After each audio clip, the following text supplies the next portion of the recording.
Continuamos hoy con nuestro estudio de la palabra de Dios alrededor de las experiencias que tuvo el pueblo de Israel en su salida de la tierra de esclavitud en Egipto, en su camino hacia la tierra prometida. A este punto ya el pueblo de Israel ha pasado el Mar Rojo, sus enemigos quedaron en el fondo del mar, tuvieron experiencias difíciles después de haber pasado el mar en seco y aquella gran victoria de haber sido liberado de sus enemigos, pero ahora cargan con conflictos de ellos mismos y en el camino se encuentran retos difíciles de resolver. En un momento tienen sed y cuando llegan al lugar donde hay agua, las aguas son amargas. Dios interviene y las aguas son endulzadas. Más adelante tienen hambre y se quejan porque piensan que van a morir, porque Moisés los sacó del lugar donde se sentían seguros, aunque en la esclavitud, y ahora preferían regresar a la esclavitud y tener comida que continuar su camino confiando en Dios. Pero Dios interviene y les provee maná del cielo y carne para que coman todas las tardes. Pasan ese percance y continúan el camino y otra vez tienen sed. Se vuelven a quejar, murmuran, pelean, se enojan y Moisés clama a Dios. Dios le ordena a Moisés que vaya a Horeb, que lleve líderes del pueblo, ancianos del pueblo para que le acompañen y allí vean lo que va a suceder. Moisés con su vara toca aquella piedra de Horeb y se convierte en un manantial de aguas frescas. El pueblo de Israel en este momento está disfrutando de su celebración. Hoy queremos hablar de otro percance en el camino. Nuestro tema de hoy, un percance en el camino para este pueblo, del que otra vez vamos a aprender lecciones y vamos a aplicarla a nuestra propia experiencia. Leo una palabra de Éxodo del capítulo 17, partiendo del versículo 8. Entonces vino Amalec y peleó contra Israel en Refidim. Y dijo Moisés a Josué: escogeos varones y sal a pelear contra Amalec. Mañana yo estaré sobre la cumbre del collado y la vara de Dios en mi mano. E hizo Josué como le dijo Moisés, peleando contra Amalec. Y Moisés y Aarón y Hur subieron a la cumbre del collado. El texto nos sigue explicando la experiencia que este pueblo tuvo en aquel lugar. Un percance en el camino, partiendo de Éxodo del capítulo 17, del versículo 8 en adelante. La Escritura dice que después de que agua fresca fluyera de aquella roca en Horeb, estalla una guerra. Los hijos de Israel están de refrigerio, están celebrando. Claro, ya no tenemos sed, ya hemos bebido agua. Otra vez Dios hizo un milagro. Hay razón para celebrar. Lo malo es que su memoria parece que es muy corta y siempre que encuentran un nuevo reto en el camino, vuelven a murmurar, vuelven a quejarse, vuelven a acusar. Pero en este momento los hijos de Israel están regocijándose porque han tomado agua fresca. Dios milagrosamente les ha provisto a través de la vara de Moisés en la peña de Horeb. Pero enseguida vienen problemas. Qué bueno sería que en nuestra vida, después que tenemos éxito en algo por lo que hemos luchado, todo siguiera bien. Pero esa no es la ley de la vida. Luchamos por lograr algo y cuando lo logramos, no, ya no es vacaciones para siempre. Tenemos que volver a continuar. Hay que seguir luchando. La vida es así, presenta continuos retos y en el camino vamos a encontrar problemas. Si fuera por nosotros, no habrían más problemas, tampoco habría más crecimiento. Pero bueno, en este mundo las tribulaciones son inevitables. No vamos a vivir en un mundo donde todo es como a nosotros nos gustaría. Jesucristo dijo: en el mundo tendréis aflicción, y esa es la realidad que encontramos en nuestro andar. En este caso, el ataque de Amalec contra el pueblo de Dios. Amalec, enemigos de la nación judía, ellos tienen que pasar por ese territorio para llegar a la tierra prometida, pero no le van a dejar pasar con tanta facilidad o con tanta libertad. Y Josué es el encargado de dirigir a este ejército selecto hacia la batalla. Tienen que enfrentar a su enemigo. tienen que enfrentar el reto y Dios va a estar con ellos, claro que sí.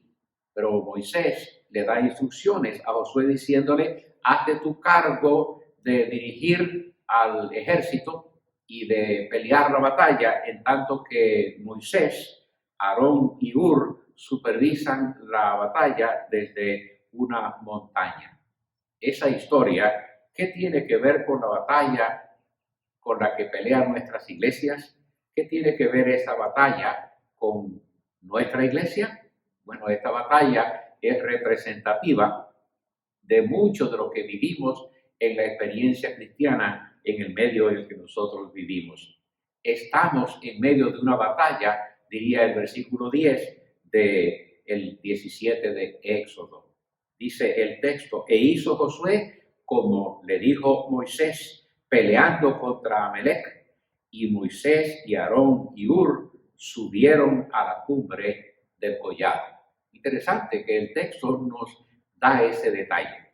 Mientras que Josué está dirigiendo un ejército para librar una fuerte batalla, el mismo Moisés y otros dos líderes religiosos, Aarón y Hur, están con él. Ellos no van al campo de la batalla, ellos pelean de otra manera.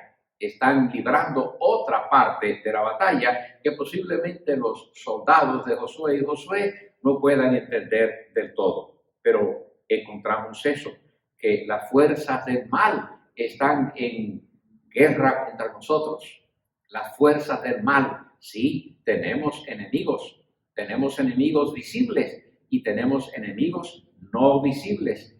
Y la pregunta sería, ¿cuál es más fácil vencer? ¿A los enemigos visibles o a los enemigos invisibles?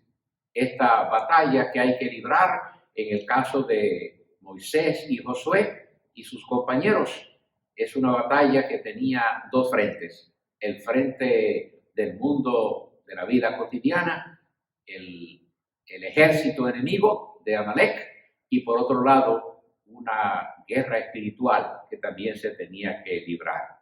Dice el texto en la palabra del apóstol Pablo, por lo demás, hermanos míos, fortaleceos en el Señor y en el poder de su fuerza, vestidos de toda la armadura de Dios, para que podáis estar firmes contra las acechanzas del diablo, porque no tenemos lucha contra sangre y carne, sino contra principados, contra potestades, contra gobernadores de las tinieblas de este siglo, contra huestes espirituales de maldad en las regiones celestes.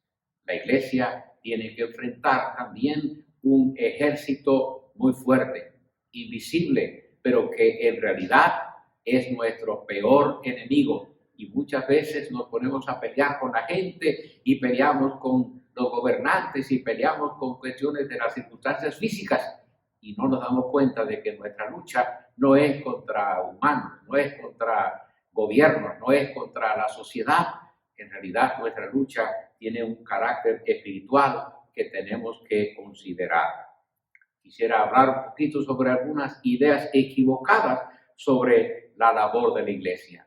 La iglesia tiene una asignación, un trabajo que hacer, pero algunos se han equivocado en cuanto al trabajo de la iglesia. No estamos aquí para predicar el evangelio únicamente. No estamos aquí solo para predicar. La iglesia tiene otras cosas que hacer también. A mí me gusta predicar. Es linda la predicación, pero esa no es la única parte de la asignación que el Señor le dejó a la iglesia. No estamos aquí para pedir y acumular dinero. Algunos han hecho de esto lo más importante. Ese no es el fin con el cual la iglesia está aquí en este mundo. No estamos aquí para cumplir un programa o una liturgia. No es para eso que la iglesia está aquí. Para cumplir programas, aunque desgraciadamente muchos solo viven alrededor de los programas. Me da pena comentarlo, pero a veces llegamos a una iglesia donde los hermanos tienen el boletín en la mano y están checando punto por punto que todo se haga como dice el boletín. Están más preocupados porque se cumpla el programa del boletín que buscar y conocer qué es lo que Dios quiere que suceda en este lugar con mi vida hoy. Bueno, estamos aquí para declarar la batalla a nuestro enemigo, Para eso sí está la iglesia aquí. Para si Él está obsesionado con atacarnos, la Escritura dice que aunque el enemigo nos ataque, como un río el Espíritu de Jehová levantará bandera contra él. Y nosotros, por cuanto Dios está con nosotros, vamos a responder a esa guerra o vamos a agredir, porque sabemos que tenemos un enemigo que está obsesionado con molestar para impedir que la iglesia cumpla su cometido. Bueno, estamos aquí también para declarar esta guerra, porque no nos vamos a quedar con los brazos cruzados. Hay valores de carácter eterno que están en juego. Personas, criaturas de Dios que están siendo destruidas. Y la iglesia tiene un mensaje. La iglesia tiene la autorización y la asignación de Dios para llevar este mensaje y liberar a las vidas que están esclavizadas por el pecado. Los hijos, las criaturas de Dios están en peligro de destrucción y lo vemos en muchas diferentes maneras alrededor de nosotros en este mundo. Hay almas en peligro, las almas de los niños, las almas de los jóvenes y adolescentes, las almas de adultos y ancianos, muchos en peligro y se están perdiendo diariamente y la iglesia está aquí para llevarle a ellos un mensaje de esperanza y de salvación. Las reglas de los valores morales están siendo burladas.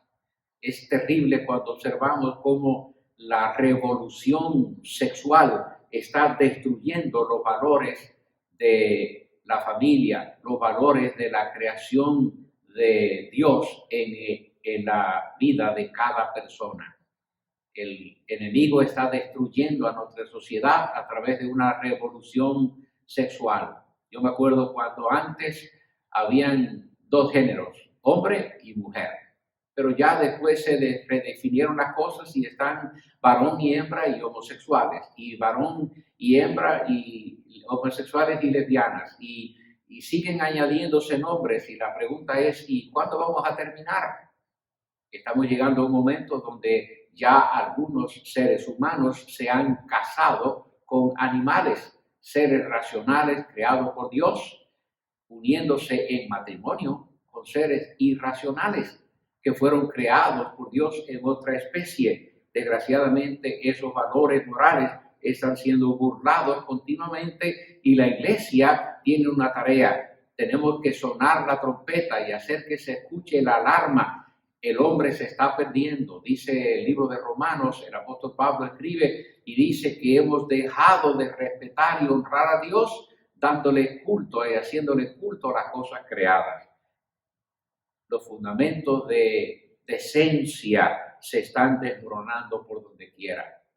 Lo más visible que encontramos en nuestro medio hoy es como los niños le faltan el respeto a sus padres. Los hijos no respetan la autoridad en la familia, y si en la familia no respetan la autoridad, mañana no la respetarán en la escuela y después no la respetarán a las autoridades del gobierno. Sencillamente estamos viviendo en una sociedad donde los fundamentos de decencia están siendo desmoronados día tras día y la iglesia está aquí para sonar la alarma y hacer ver que nosotros estamos aquí y vamos a declarar esta guerra porque no hemos sido equipados para perder esta guerra. Nosotros hemos sido equipados para ganar esta batalla en el nombre del Señor. Y fíjate lo que dice el apóstol Pablo en Romanos capítulo 1, 16. Él dice, no me avergüenzo del evangelio porque es poder de Dios para todo aquel que cree, para salvación a todo aquel que cree. El poder del evangelio ha sido otorgado, dado a la iglesia. El Señor nos dio autoridad para que vayamos y hagamos nuestra tarea. Y en este poder del evangelio sabemos que vamos a triunfar porque Dios con el evangelio nos ha equipado para ser triunfadores. También Dios nos ha dejado al Espíritu Santo. Tenemos el poder del Espíritu Santo operando en nosotros. Dice primera de Juan, capítulo 4 y versículo 4, hijitos, vosotros sois de Dios y habéis vencido, porque mayor es el que está en vosotros que el que está en el mundo. Vosotros sois de Dios y habéis vencido.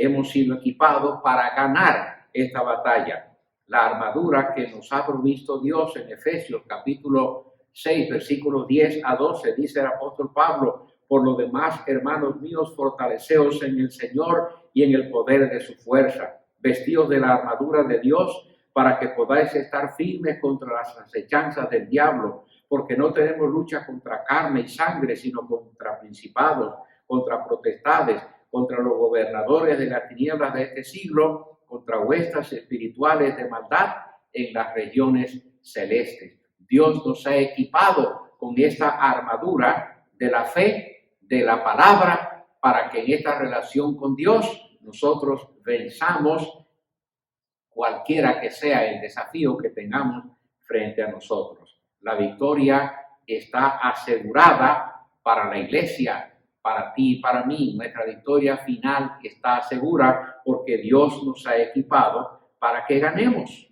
Claro, en el camino puede ser que nos cansemos, en la batalla. Nos dice el versículo 11 y 12 de Éxodo capítulo 17. Y sucedía que cuando levantaba Moisés su mano, Israel prevalecía, mas cuando él bajaba su mano, prevalecía Amalec. Y las manos de Moisés se cansaron, por lo que tomaron una piedra y la pusieron debajo de él, y se sentó sobre ella. Y Aarón y Hur sostenían sus manos, el uno a un lado y el otro del otro. Así hubo en sus manos firmeza hasta que se puso el sol. Sí, Moisés se cansaba.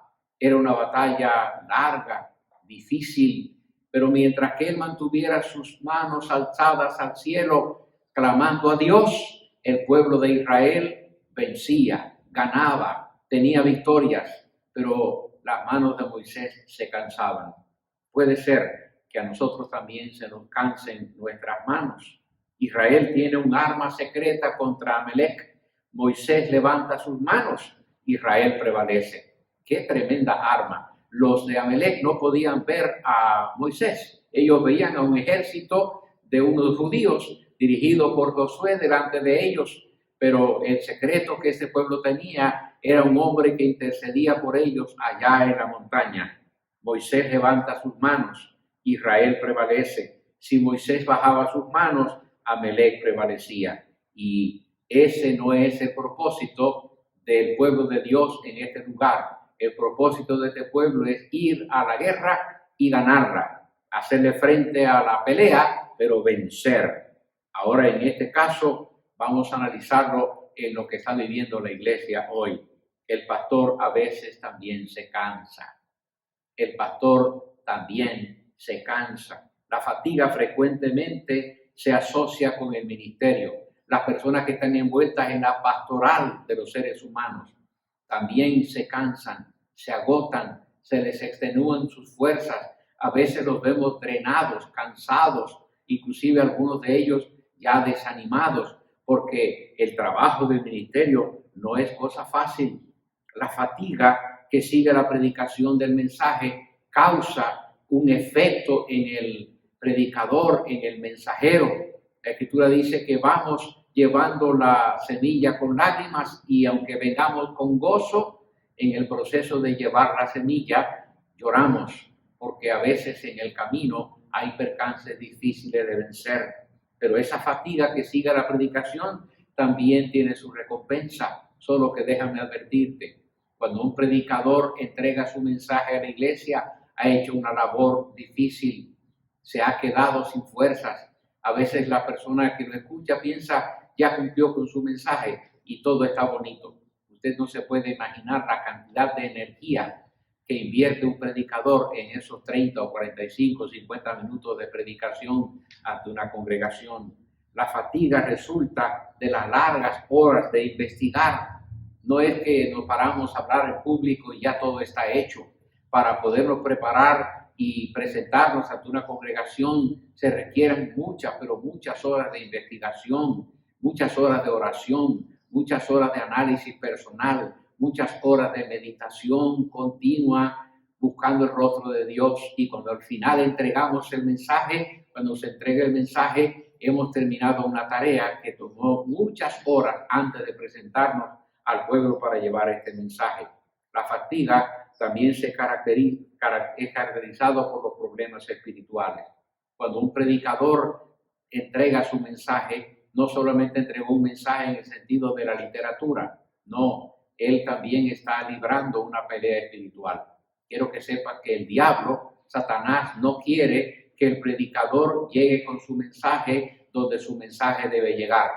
Y hay cosas que interrumpen, hay cosas que distraen tanto a la mente del predicador como a la mente de los que están allí recibiendo el mensaje de la palabra de Dios. Entonces la fatiga es característica de los problemas espirituales y los predicadores, los que llevan la palabra, tienen que luchar con esos problemas espirituales mucho más que los demás.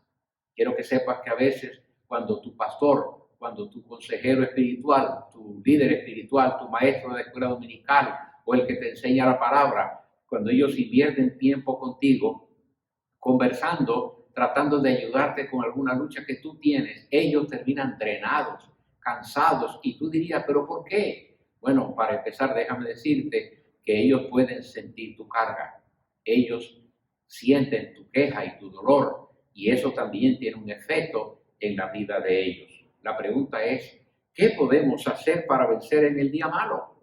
La Escritura dice, y estando firmes al final del día malo. Pero, ¿vienen días malos? Sí, usted y nosotros, los predicadores, tú como creyente que está empezando y el creyente más maduro, todos enfrentamos días malos y la Escritura dice que estemos firmes para que cuando pase el día malo tengamos un día de reflexión, de victoria. Hay algunas cosas que podemos hacer para levantar las manos de los que se cansan. Una de las cosas que podemos hacer cuando empezamos a enfrentar los días malos es levantar las manos de otros que posiblemente también se están cansando. Dice el versículo 12 del capítulo 17, y las manos de Moisés se cansaban, por lo que tomaron una piedra y la pusieron debajo de él, y se sentó sobre ella, y Aarón y Hur sostenían sus manos, el uno a un lado y el otro al otro lado. Así hubo en sus manos firmeza hasta que se puso el sol. Los creyentes proveyeron apoyo al líder que se cansaba. Le trajeron una piedra a Moisés para que descansara. Aarón y Hur sostuvieron las manos de Moisés. ¿Se acuerda que cuando él levantaba las manos, Israel prevalecía, pero se cansaba, y cuando se cansaba y bajaba las manos, los contrarios prevalecían? Pero ahora hay dos compañeros que están con Moisés en la cima de la montaña.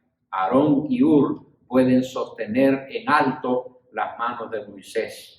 La Escritura nos enseña que nosotros podemos sostener a otros, y esa sería la pregunta, pastor, pero ¿cómo puedo yo sostener a otros? ¿Cómo podemos sostener a otros? Hay por lo menos 4 cosas que podemos hacer. Primero, intercediendo en oración. La Escritura nos dice que oremos los unos por los otros, que clamemos a Dios en favor de los demás. Dice la Escritura que oremos por todos los hombres, en todo lugar, todo el tiempo, que lo hagamos sin cesar. Intercediendo en oración podemos sostener en alto a otros y ayudarlos para que logren victorias en medio de sus batallas. La Escritura nos enseña que no juzguemos, y una de las cosas que podemos hacer para levantar a otros es abandonar el papel de jueces de los demás. Qué horrible cuando nos juzgamos unos a otros y nos atacamos y nos despellejamos unos a otros, cuando lo que podríamos hacer para levantar las manos de nuestro hermano que está luchando y que está batallando es dejar de juzgar y empezar no solo a orar por ellos, sino también a apoyarles, apoyándonos unos a otros. Quizás lo primero que hacemos es orar, lo segundo es dejar de juzgar, lo tercero, apoyar a nuestro hermano, apoyar al pastor, apoyar al maestro, al director del programa, cualquiera que sea la función del hermano. Si es un hermano común que contigo participa en las cosas de la fe, apoya a tu hermano en todo lo que puedas. Lo cuarto que podemos hacer es disfrutar la experiencia de adoración conjunta, la adoración colectiva, el culto con los demás. La Escritura enseña que no dejemos de reunirnos. Algunos, dice el apóstol cuando escribe, tienen por costumbre, han dejado de hacer lo que era correcto y se están acostumbrando a no ir a la iglesia. Es que no necesito ir al culto para tener relación con Dios. Bueno, la Escritura dice que eres parte de un cuerpo, eres parte de un organismo, eres parte de un equipo, y precisamente lo quinto que podemos hacer, que ya es yendo a lo más práctico, es evangelizando como equipo. Me gusta la interpretación del apóstol Pablo de esta actividad. Dice que unos siembran y otros ciegan. Unos hacen un trabajo de ir y regar la semilla, otros la cultivan y algunos recogen el fruto. Pero todos formamos un mismo equipo, el equipo de Dios, para levantar la gran cosecha final que viene en el tiempo muy cercano, porque el día del Señor se acerca. Concluimos con esta enseñanza. El texto nos dice que Aarón y Hur sostuvieron las manos de Moisés mientras que éste estaba cansado.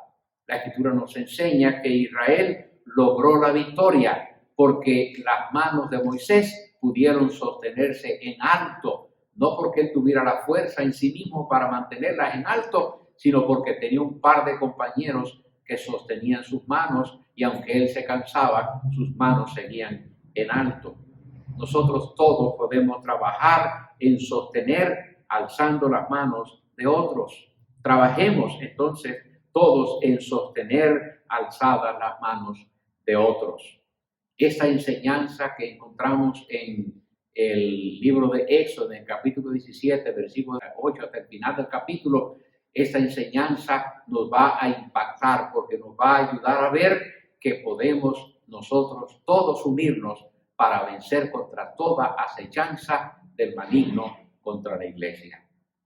Te invito ahora a que te unas a un equipo universal de creyentes que se ponen de acuerdo para unir las fuerzas, para levantar las manos de otros, para interceder y continuamente mantener la victoria en cada batalla que el enemigo nos presente.